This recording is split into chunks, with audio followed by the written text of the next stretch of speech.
building UFC pay-per-views for 2025 so the UFC doesn't have to. We're going to be building the main event, co-main event, and featured fight for every UFC pay-per-view for the rest of 2025. And I feel like the UFC has dropped some really good pay-per-views like 317, 314, and 311 was going to be really good until Arman pulled out. But overall, the first half has been kind of disappointing. It hasn't been great. It's kind of off to a slow start, and I think we could all agree the UFC needs to end the year off very strong. Now, with UFC 318 being 1 week away, it's beyond saving. It may be the worst card I have ever seen.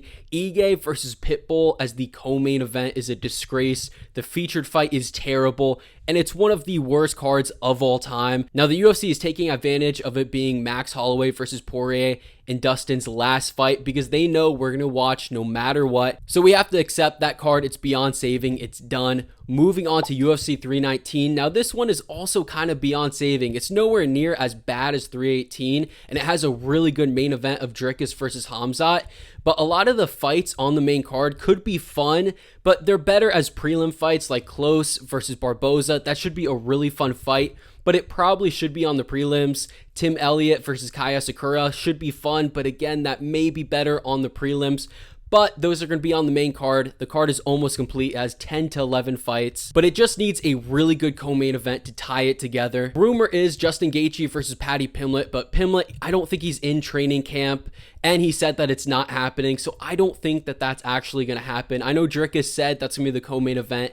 I don't think it is. Izzy versus Strickland would be an amazing co-main event. It would be the perfect co-main event to have Strickland, Adesanya, Dricus, and Hamzat all on the stage. But Strickland, it seems like he doesn't fight anymore. He doesn't want to fight Adesanya. He doesn't want to fight Baralho. Seems like he's taking time off. So I don't think that fight is going to happen. So realistically, we have two options. We could either do Yuri versus Olberg or Sean Brady versus Ian Gary. I would like to see Bilal on the card because he's kind of from Chicago, I believe, which is where the pay-per-view is.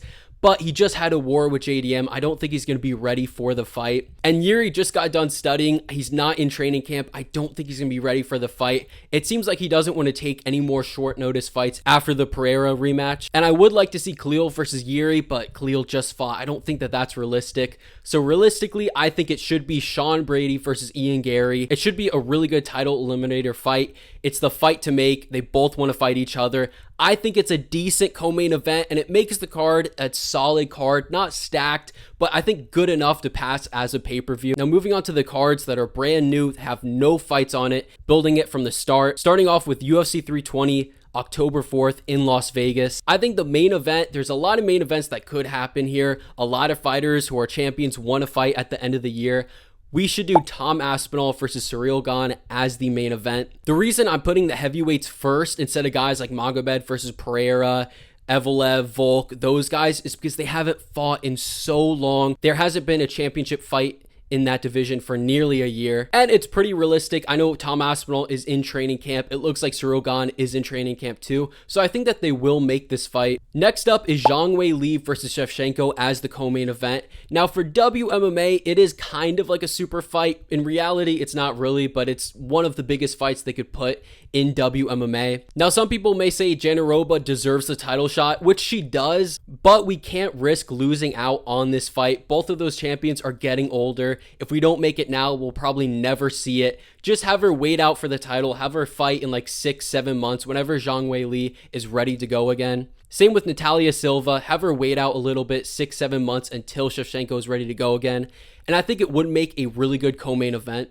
It's the pound for pound number 1 and pound for pound number 2 female fighter. I think it just makes sense. Now, realistically, I think that 320, because it's just in Vegas and we have an Abu Dhabi card and a MSG card, I think it's probably going to be the least stacked out of all of them. I say make Bautista versus Song Yadong as the feature fight, and here's why.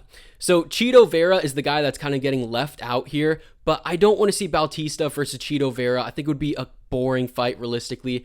And Bautista is an entertaining fighter. I know that sounds ridiculous, but when fighters bring it to him, he is pretty entertaining. If you watch his fights before the Jose Aldo fight, they're actually pretty fun, and Song Yadong has good takedown defense. He's going to get off the cage and he's going to make it a fight, and I think it's going to be really entertaining. Song Yadong is still pretty young. I think he should be fighting down, and Bautista, he deserves a step up and should be fighting up, and Chito Vera hasn't fought in a while. Realistically, he should be facing someone lower than ranked 8. Now, UFC 321 in Abu Dhabi, end of October. This is where it's going to get really stacked.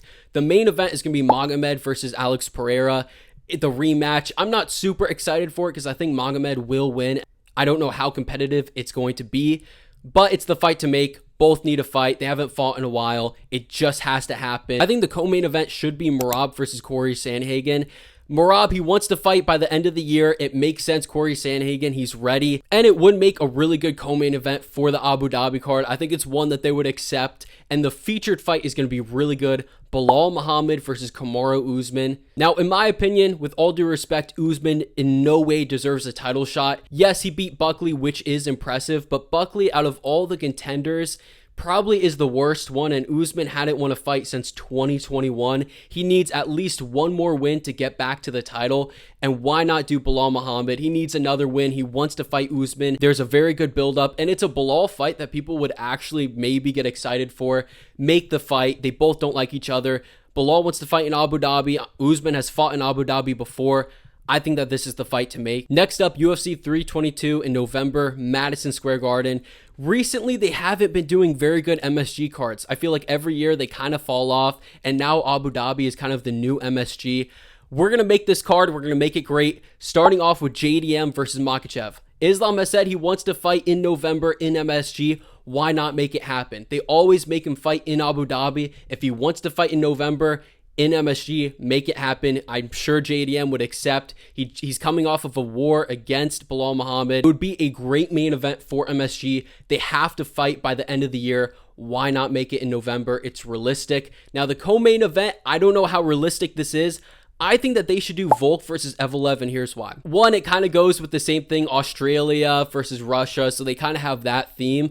But Evelev, he deserves the next title shot if he wins in July. He shouldn't even have to face Pico. He should already get a title shot, but regardless, if he wins, they have to make that fight. Volk wants it, Evelev wants it. They both want to fight by the end of the year, and if Evelev doesn't take a ton of damage, I think that they should face in November. The reason I'm not saying in October is because he's fighting in July. 3 months may not be long enough, so why not make it 4 months? That's a good enough time to turn around, have another training camp, and I think he would accept it if the title is on the line. Now, for the featured fight, we have Arman Tsarukyan versus Gamrot. Now, this one may be kind of controversial. I don't think Arman is going to get the next title shot, in my opinion.